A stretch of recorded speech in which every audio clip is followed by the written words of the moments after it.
Hi Enjoypreneurs! Today we will be making a new mouth-watering recipe called Crema De Leche. Let's start with one of inJoy's best-selling milkshake powders, vanilla. We will be doing the usual procedure for our 16-ounce milkshake cup.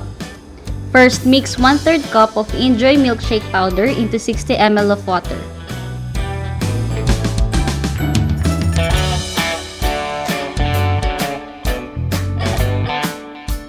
Now add in 240 grams of crushed ice and blend again.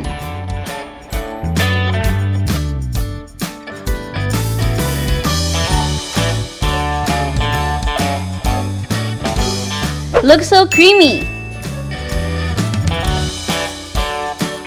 Now let's add in our prepared cream puff on top and top it off with some leche flan.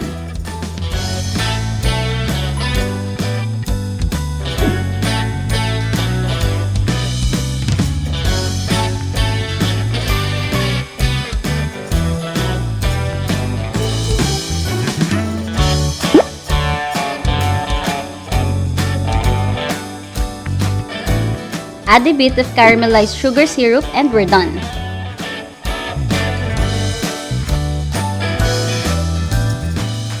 Your Crema de Leche a la inJoy is now ready to be served.